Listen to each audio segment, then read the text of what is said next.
Welcome to the Total Boss Podcast, and I'm your host, Christiano Green, a podcast where we talk about finding fulfillment through self-development, being a leader of your own life, and getting the most out of it as well. Tenacity, originality, talent, authenticity, and being legendary. It's all about living your best life.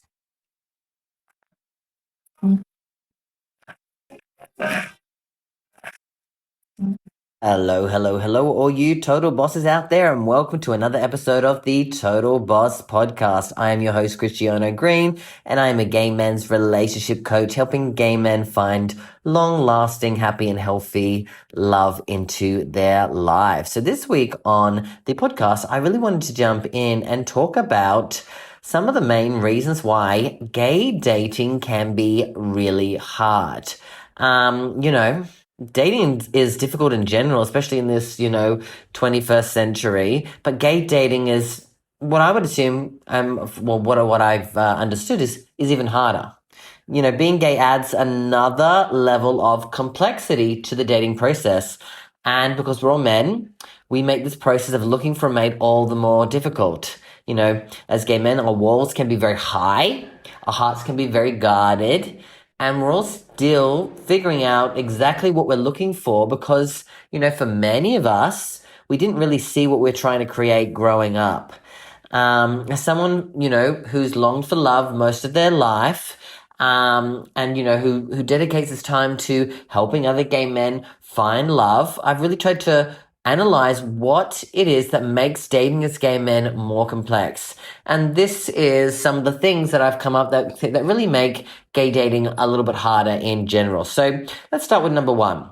So many gay men are sex crazed, sex monsters that, libidos are running high.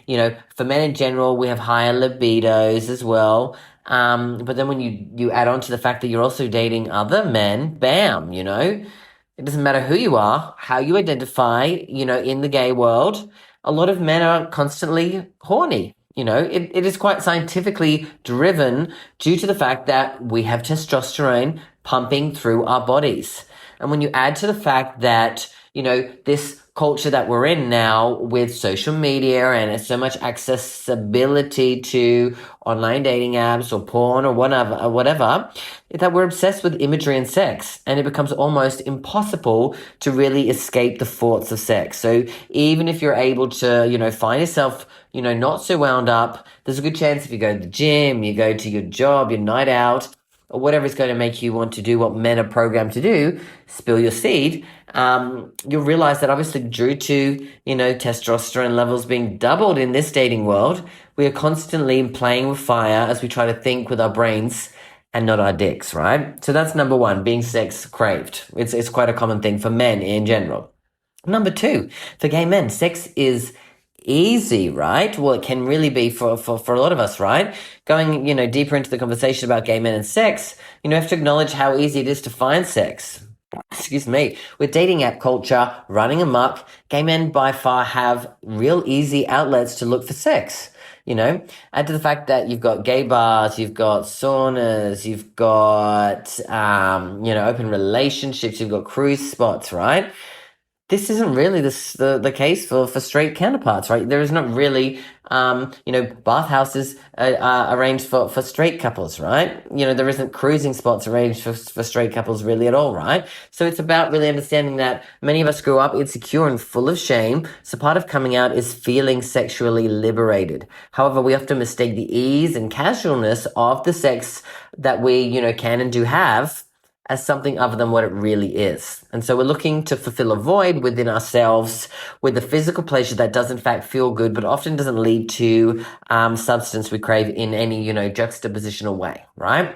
Sex is great, but obviously we know sex with substance is harder and harder to come by the more casual we are about this physical act, right? The less, you put into the meaning of it, the less meaning it's going to give you in your life as well, right? So that's number two. Number three is gay men say they want one thing, but really want another, right? We all seen this probably online where people are posting something on their profile about what they're looking for, but then when you actually talk to them, it's completely different, right? People are very beyond indecisive about what it is that they really want. Being gay is confusing. There's no right or wrong way to be gay. However, we have to, find out what we want on our own because we don't grow up in a predominantly gay world. Once we break the norm and find comfortability within our own sexuality, everything else is up for debate. Who do we want to be? Who do we want to date? Do we want to get married? Do we want kids? Do we want to be monogamous, right? All the normal expectations of our straight counterparts are a lot less expected. And we find ourselves craving the single life one day and looking for love, the love of our life the next. Who, if we do meet, we most likely end up sleeping with and confusing the relationship further, reverting back to, points 1 and 2, right? It's a real vicious cycle and truly causes so many dating problems. Thus, it's beyond difficult to truly meet someone we're attracted to in every way and keep our pants on. It's definitely possible, right? But the thought always is, why would we? That's a lot of what's going through your mind, especially if you're sexually attracted to them and you have all these other urges as well. So that's number 3.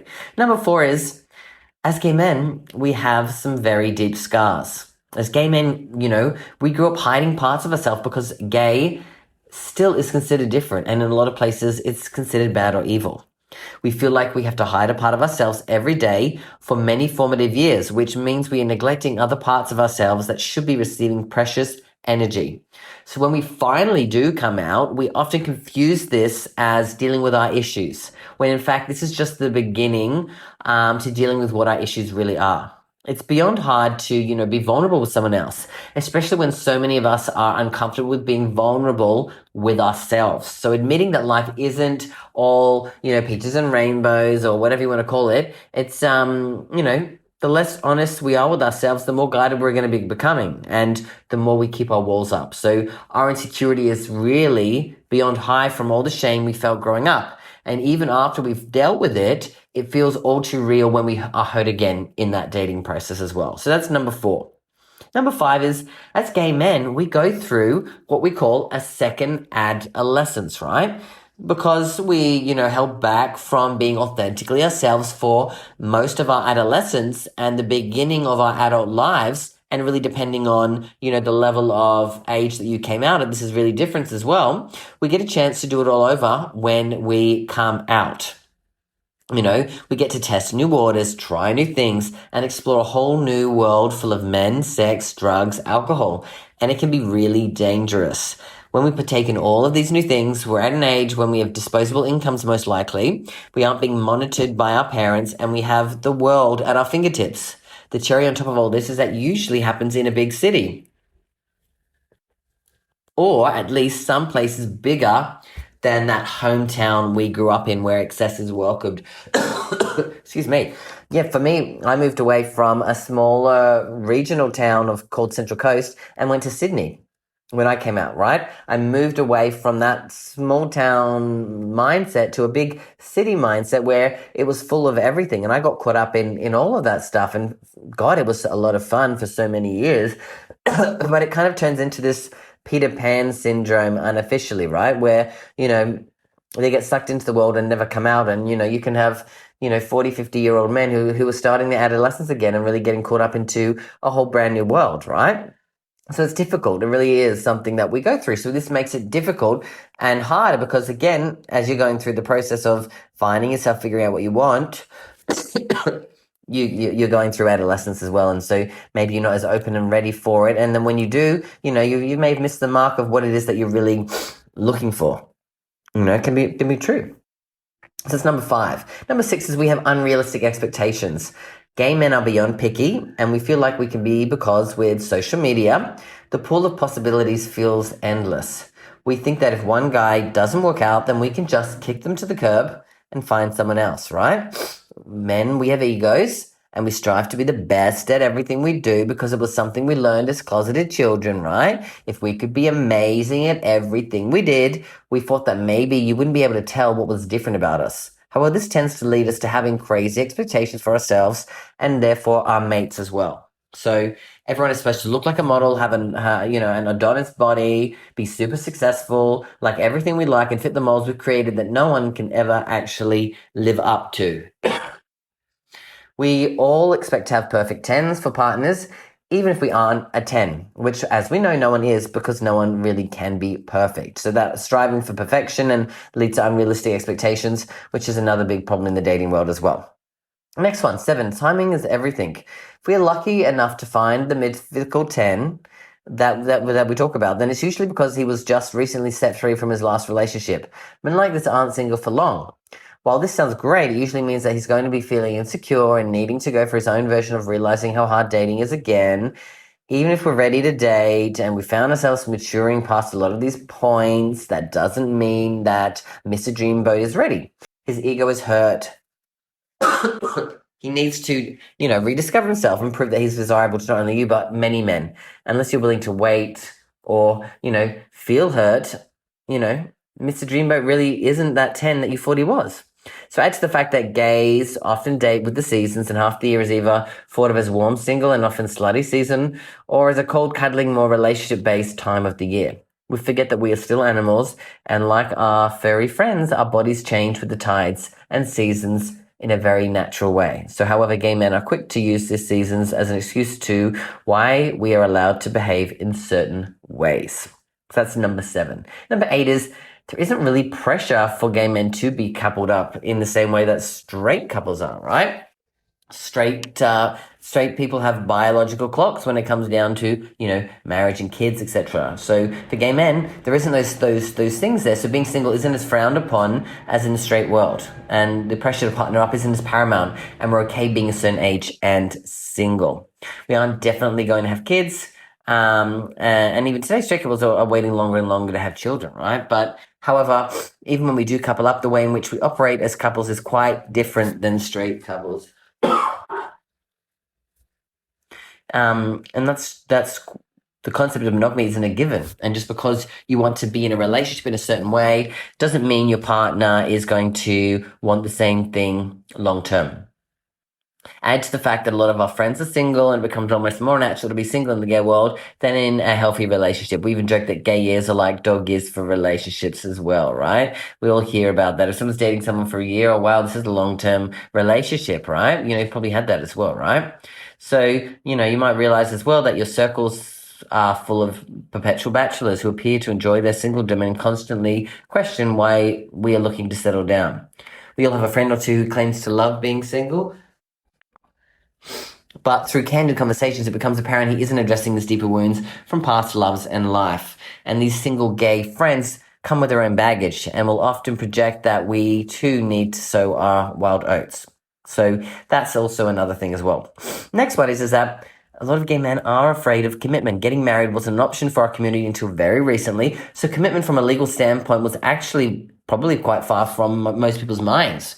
This, in some subconscious way, made us less serious when it came to dating. Now that we can get married, more and more of us are starting to think longer term. And if something isn't clicking, we jump ship and don't even try to see if we can work things out. It's easier to just keep reverting back to all the other points that making dating hard than it is to try and work on something with someone we thought we really liked. Dating is hard. Being in a couple is hard, but it shouldn't be this hard, right? We let our minds drift. We make assumptions, and half the time we aren't even communicating how we are feeling with our partners. So the fact that we aren't also, can't stop looking for the next best thing doesn't help, and only perpetuates the lack of commitment in the gay community as well. And finally, number 10, jealousy plagues our community, right? Not all gay men are jealous, or at least to an unhealthy point. But going back to issues of shame and insecurity that stem from our youth, we often have a hard time trusting that we are good enough. And from this destructive flaw, we then end up projecting our neurosis onto our partners and find ourselves jealous for no reason. Again, almost everywhere we go is that is gay-centric is filled with men who could be our lover or take away, or take away our lover, right? It's stressful, plays tricks on our minds, and breeds a jealousy that can, kill the strongest of bonds. Even if we are lucky enough to find someone special and start dating, jealousy can creep within that relationship. Subconsciously or consciously, we have levels of competition that exist between us and our partners because, again, we're both men and on some levels compare ourselves against each other. Mix in that lack of communication, which as men we are more likely to be bad at, and it's really a recipe for disaster, right? So while it can really feel like dating and ultimately finding someone amazing is impossible in the gay world, we have to remain optimistic if we really do want to find someone. Now more than ever, strong committed gay couples exist in public spheres, which means there are examples of what we can have. And we need to stop perpetuating the idea that all the good ones are either taken straight or live far away. The language we use when we're talking about dating needs to be positive and upbeat. And we have to stop confusing proper courting with endless casual sex.